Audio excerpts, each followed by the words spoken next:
Et cet oubli de la nature fondamentale de l'homme, il nous semble important de la rappeler de plus en plus à la plupart de ceux qui y sont disposés et disponibles, et d'encourager ceux-là à voir que ce qu'ils appellent leur façon de penser, leur façon d'être touchés par la vie, de la sentir, de la désirer, de l'éprouver, est sur une base d'un profond malentendu. Ce profond malentendu, nous pouvons le constater quotidiennement dans notre vie, et nous pouvons le constater quotidiennement dans le monde entier, à travers tout le mouvement dans lequel se retrouvent les peuples et les êtres humains, à travers ce que l'on peut dire être le conflit international. C'est-à-dire qu'il y a de ce fait une évidence que les êtres humains ont du mal à vivre en eux-mêmes et vivre avec autrui. Et c'est la question qui s'est posée à moi et que je vous invite à voir. Qu'est-ce qui fait obstacle à la vie simple, vivante de l'homme, où il n'est plus soumis à la loi des contingences de son époque? Je parle du point de vue intime, interne, ce à quoi l'Occident a beaucoup de mal à se frayer le chemin.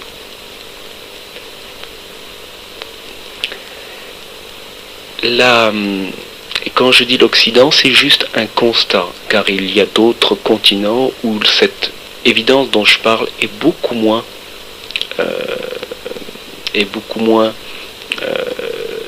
oubliée. C'est tout simplement un constat que je fais, et non pas un jugement de valeur. Bien que maintenant, on le verra au cours de la soirée, l'Occident semble ne plus être à même de rester dans un état comme celui-ci que je viens de traduire, c'est-à-dire cet oubli. Et la meilleure preuve, c'est que cette radio permet que des hommes, des femmes puissent s'exprimer sur certainement une autre fréquence que celle de l'espace-temps et du conditionnement qui a, je dirais, cours la plupart du temps sur cette terre, et voir qu'est-ce qui fait obstacle à la nature simple de l'homme, à cette nature simple qui, je puis dire, n'est pas soumise au jeu de la dualité, au jeu des conflits, au jeu de la possession, au jeu de la comparaison, au jeu de la souffrance. La question qui s'est posée à l'homme qui vous parle ce soir, et certainement à ses amis qui sont présents, qui se la posent eux-mêmes, et nous tentons ensemble de sonder la question elle-même de l'homme, eh bien, cet homme donc, dans la solitude, en étant affilié à aucune tradition religieuse ou spirituelle ou philosophique ou scientifique, dans la solitude la plus simple, s'est posé la question, dans Paris, en vivant comme tout le monde, cette simple question: est-ce que l'homme, inéluctablement, sera fatalement soumis au conflit, la violence, la souffrance? Pour l'homme qui parle, ça a été fondamental depuis son plus jeune âge, et à cette question fondamentale qui est en fait un éprouvé intense, l'a amené à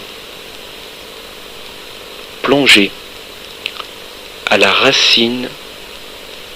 de ce qui fait la souffrance de l'homme, à la racine de ce qui fait les conflits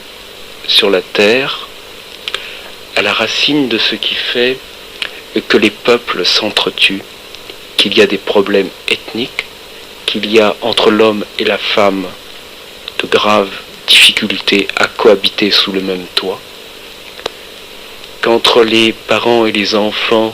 il y a de très grands problèmes. En fait, il a tenté de répondre et de vivre ce que l'ensemble de l'humanité se pose d'une façon plus ou moins maladroite. Pourquoi suis-je sur la terre? Est-ce fatalement la souffrance qui m'est dévolue? Ou puis-je découvrir que profondément, si j'ai cette exigence, cette intensité du questionnement simple, qui ne cherche plus à se référer aux autorités du passé, quels qu'ils soient, religieuses, scientifiques, politiques, artistiques, mais que ceci, il ne le rejette pas bêtement, parce qu'il en a compris, il en a vécu la nécessité, mais aussi la limite, qu'il sait resituer les choses à leur place, et qu'il a découvert son irréductible solitude. Il a découvert que personne ne pouvait répondre à sa place, même pas les maîtres du passé, quels qu'ils soient, de quelque discipline qu'ils soient, ou, tout simplement, il a compris que toutes les rencontres de la vie humaine, toutes les relations, que ce soit avec un livre, un enseignement d'un professeur, avec sa compagne, avec ses amis, avec l'animal, la fleur, le minéral, toute chose qui est le jeu du vivant, qui est le jeu de la relation avec toute chose, il a découvert que ça le ramenait profondément à lui-même. Et de ce fait, se retrouvant seul, n'ayant plus besoin de se référer à quoi que ce soit, il s'est retrouvé au cœur même du volcan de sa question, au cœur même de son dedans de lui-même, au cœur même de ce que personne ne peut comprendre hors son propre regard, que personne ne peut lui dire comment se comporter. Or, dans cette exigence-là, dans ce fait crucial-là, l'homme qui parle ce soir a, en quelque sorte, subi ou été dans le fait d'un grand bouleversement, d'un grand crash qui s'appelle, pour peut-être bon nombre d'êtres humains qui ont un petit peu cette approche, l'éveil. Cet homme qui vous parle ce soir veut aborder sous une forme ou sous une autre le fait de l'éveil, c'est-à-dire l'homme peut-il sortir du sommeil, peut-il sortir de la mécanicité, de la robotisation, des comportements appris, peut-il être libre, spontané, dépouillé de tout le passé, de tout le traumatisme, de tout le savoir, qui fait que cette nature fondamentale, l'état naturel de l'homme conscient, c'est-à-dire éveillé,